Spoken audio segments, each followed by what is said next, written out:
अस्सलाम वालेकुम everyone, welcome back to my YouTube channel. कैसे हैं आप सब? उम्मीद करती हूँ आप सब खैर आफियत से होंगे और बहुत अच्छे होंगे। अल्हम्दुलिल्लाह हम भी ठीक हैं। तो गांव आने के बाद से ना लाइफ बहुत ज़्यादा बिजी हो गई है।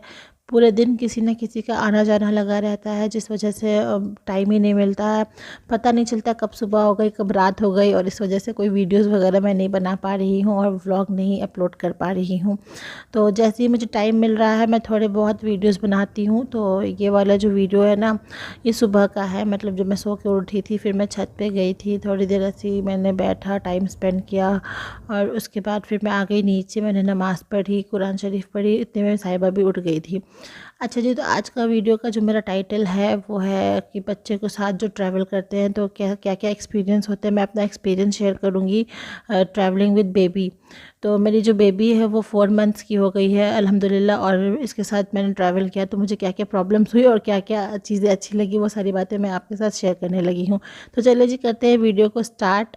तो सबसे पहली चीज़ जो मैं कहूँगी ना वो ये कि आपने जब भी लॉन्ग डिस्टेंस कोई ट्रैवलिंग करनी है तो हमेशा नाइट जर्नी ही प्रीफर करें। मतलब कोई ऐसी ट्रेन जो रात पे निकलती हो और सुबह तक पहुंचा देती हो आपको आपके डेस्टिनेशन तक, तो वैसी जर्नी प्रीफर करनी है। क्योंकि दिन भर तो बच्चे बहुत सारी हरकतें करते हैं, बहुत परेशान कर देते हैं, लेकिन रात को वो सुकून से सो रहे होते हैं, तो रात की जर्नी ना आपके लिए बेस्ट होती है। दूसरी चीज़ ये कि आपने हमेशा ट्राई करना है कि एसी कोच की टिकट मिले, being it first AC, second AC और थर्ड एसी। क्योंकि ये जो होता है ना बहुत सेफ़ होता है। एसी कोच में ना बिना टिकट के कोई और तो आ नहीं सकता है, सिर्फ वही लोग रहते हैं जिनके पास टिकट्स होती हैं। तो ये ना बहुत ज़्यादा सेफ़ होता है फिर आपके लिए भी, आपके बच्चों के लिए भी। तो इसलिए हमेशा प्रीफर यही करें कि एसी कोच की टिकट आपको मिल जाए। अच्छा जी, तो जो मेरी थर्ड टिप है वो ये कि आप अगर बेबी के साथ ट्रैवल कर रहे हो तो आपने बहुत बड़ा सा कोई साइड बैग, हैंड बैग या पर्स लेके नहीं चलना है। कोशिश करना है कि एक छोटा सा स्लिंग बैग रखें जिसमें आपके फ़ोन्स, वॉलेट्स, कार्ड, कैश जो भी हो वो आ जाए। क्योंकि ना एक तो बच्चा एक हाथ में रहता है गोद में, और दूसरी साइड में पर्स अगर बड़ा होगा तो संभालना बहुत मुश्किल हो जाता है।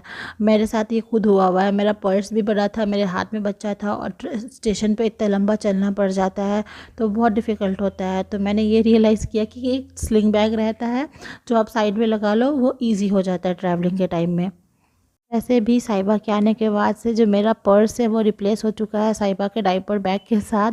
अब साहिबा का डायपर बैग होता है और उसमें उसकी ज़रूरत की सारी चीज़ें होती हैं। और मैं पहले जब ट्रैवल करती थी तो मैं भी ऐसे ही करती थी, अपना एक बड़ा सा पर्स रखती थी, हैंड बैग, जिसमें मैं अपनी ज़रूरत की सारी चीज़ें रख कर ट्रैवल करती थी। बट अब वो सारी चीज़ें रिप्लेस हो चुकी है साहिबा की चीज़ों के साथ। अब साहिबा का बैग और साहिबा की चीज़ें होती हैं, और मेरा इतना कुछ ख़ास नहीं रहता। मैं नॉर्मल चीज़ें जैसे फ़ोन, चार्जर, कार्ड्स वगैरह या वॉलेट, ये सारी चीज़ें मैं बस पर्स में डालकर आ जाती हूँ।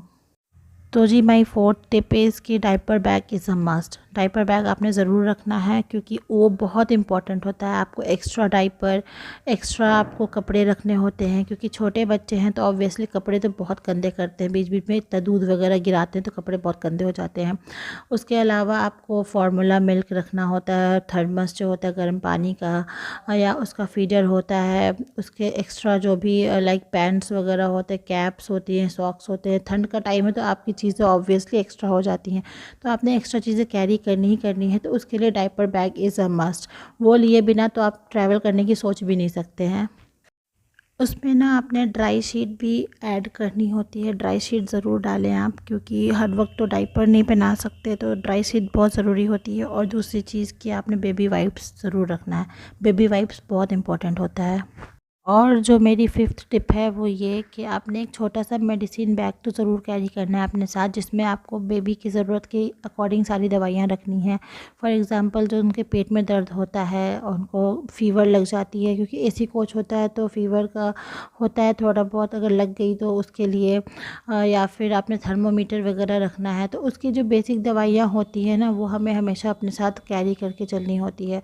तो ये तो चीज़ बहुत मैंडेटरी होती है। और बच्चे ही छोटे तो होते हैं ना, तो क्या पता कब उनकी तबीयत ख़राब हो जाए, तो ये दवाइयाँ होनी बहुत ज़रूरी होती है पास में। माई सिक्स्थ टिप इज़ कि आपने एक हॉट वाटर का थर्मस ज़रूर लेकर चलना है जिसमें 24 आवर पानी गर्म रहता है।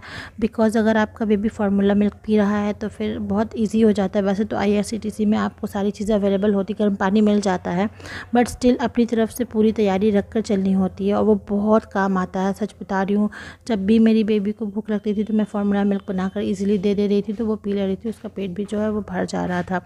वरना हर जगह पे ब्रेस्ट फीडिंग नहीं हो पाती है, नहीं करा पाते हैं, बहुत मुश्किल लगता है। तो इस वजह से फार्मूला मिल्क की भी थोड़ी बहुत आदत होनी बहुत ज़रूरी है और इससे बहुत ईजी भी हो जाता है। Okay, so my last tip is कि आपने ना एक पॉलीथीन ज़रूर कैरी करनी है। अगर कि आपका बेबी छोटा है तो डायपर वगैरह चेंज कराने पड़ते हैं, तो उसके लिए एक पॉलीथीन होना ज़रूरी है जिसमें आप रख कर फेंक सको। तो टोटल यही है मेरी सारी टिप्स। आई होप आपके लिए ये वीडियो हेल्पफुल रही होगी और कुछ भी मदद मिली होगी मेरी इस वीडियो से। तो अगर वीडियो पसंद आई हो तो लाइक करना, चैनल को सब्सक्राइब कर देना, शेयर करना मत भूलना। मिलती हूँ एक नए ब्लॉग के साथ। अपना बहुत सारा ख्याल रखना, हमें दुआ में शामिल रखना। अल्लाह हाफिज़।